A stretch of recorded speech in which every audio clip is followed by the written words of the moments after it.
మనిషికి మెదడు ఉంది కదా. ఏంట్రా యాకం గేట్లు ఎత్తేస్తున్నావు? చూసాడుగా ఏంటి బాబు? సార్ ఏంటి సార్ అది? ఎవడనుకున్నావే నువ్వు?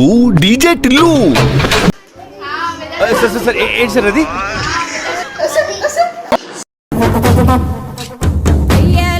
మెదడు మనిషికి మెదడు ఉంది కదా. ఏంటి బాబు అన్న? ఇంకోసారి ఏంట్రా యాకం గేట్లు ఎత్తేస్తున్నావు? సార్ ఏంటి సార్ అది? ఎవడనుకున్నావే నువ్వు? డీజే టిల్లు. చూసాడుగా ఏంటి బాబు? సార్ ఏంటి సార్ అది?